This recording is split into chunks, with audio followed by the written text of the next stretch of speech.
now I'd like to introduce you to two different programs supported by Women's Funds.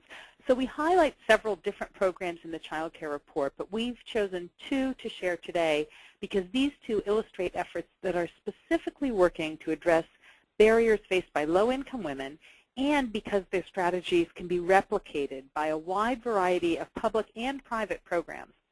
So first we'll hear from Patty Siegel. She's the Executive Director of the California Child Care Resource and Referral Network, and she's a grantee of the Women's Foundation of California.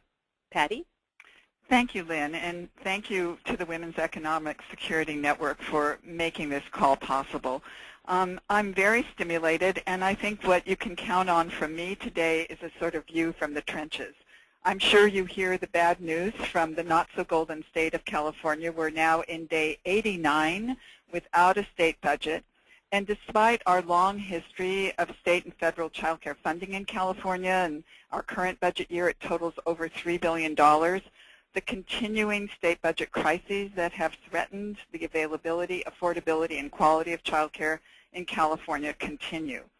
This year in May, our governor proposed a very dramatic, complete elimination of all child care services except for part-day preschool that would have impacted or could impact still over 200,000 children and 100,000 low-income parents who would lose their child care services.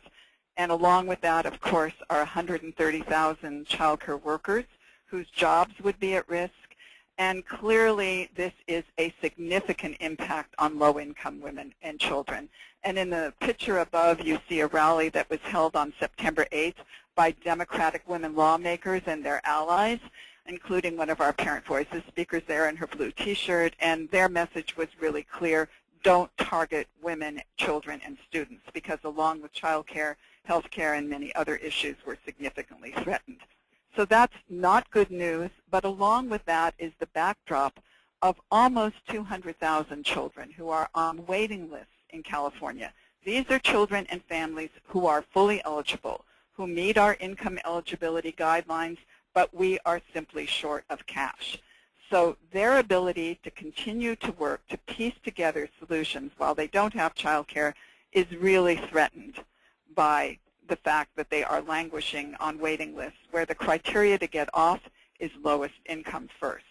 So anyone who is making more than $19,000 in California has almost no prayer of getting off the waiting list. Next slide, please.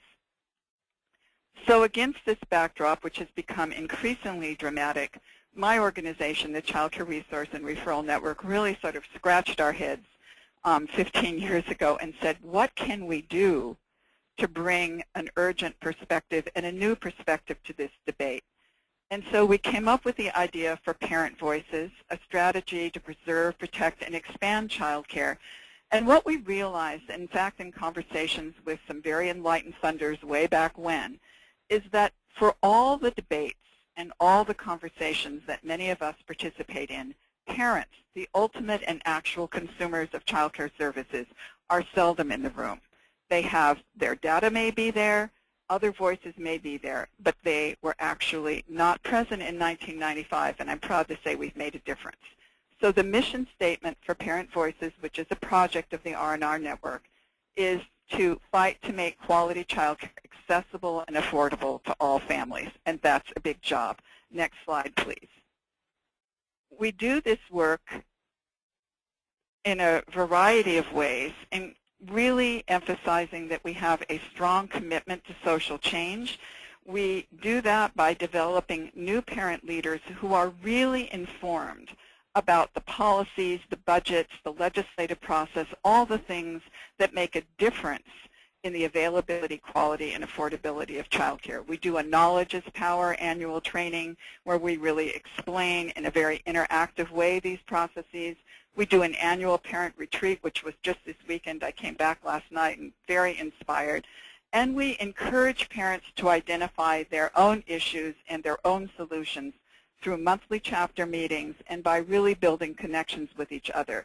And it was really in those local chapter meetings and our statewide leadership retreat that the parents came up with the idea, and it sort of goes back to something Shannon was just talking about, a campaign called Defrost the SMI, Defrost the State Median Income. because as the paper emphasizes, parents in California, if they were $5 over the income eligibility guidelines, could lose their total child care subsidy. And when they lose their subsidy, they really lose their ability to work. Next slide, please. We encourage parents to act with passion and resolve, and we don't have to work very hard on the passion part, by utilizing a variety of advocacy strategies.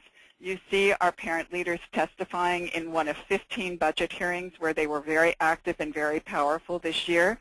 And then on the next slide, you see the kind of creative ideas that they come up with. I would never have thought of a state unfair. Our state fair opened on July 15th, and when the parents were trying to think about how could they get attention to the continuing budget crisis, they came up with the idea, let's have an unfair on the state capitol lawn. And that's exactly what they did. And you see the Wheel of Misfortune here. The Wheel of Fortune had the real revenue options that we need in California. The Wheel of Misfortune had all the proposed cuts. There was a subsidized popcorn application, etc. It was very clever. It got huge media response. It's an idea that came from the parents. Each chapter had a booth, and it was fun. And I think that's an important part of advocacy as well. So next slide, please.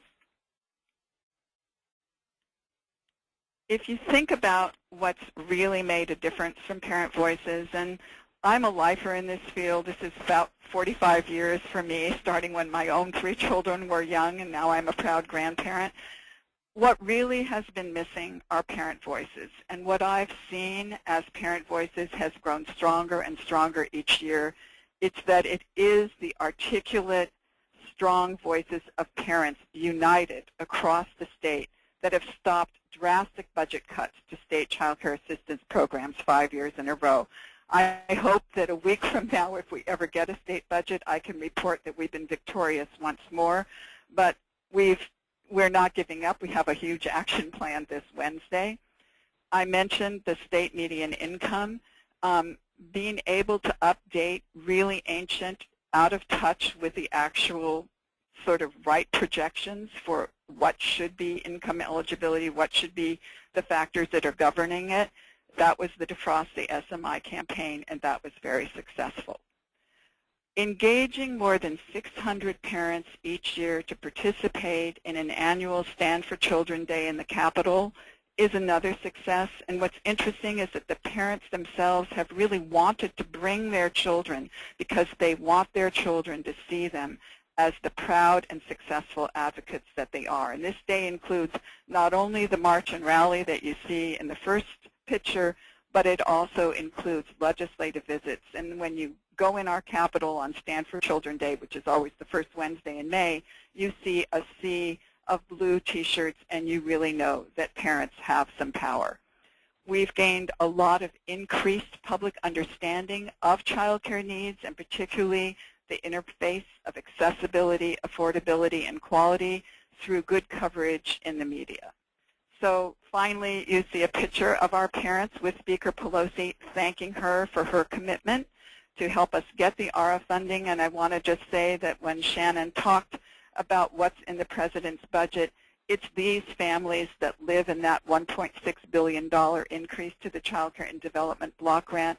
If we don't get that, families who are currently served in California will lose their care. So this is not for us in California just about expansion. This is about staying alive and really protecting the hard-fought economic security that the parents that we're proud to work with have really worked so hard to achieve. So again, thanks to all of you and everyone on the call for what has been your tremendous commitment to these issues.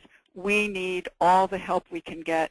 We need you to spread the word. And please remember that parents can and will be the most important piece in your chain to improve the accessibility, affordability, and quality of child care. Thank you so much.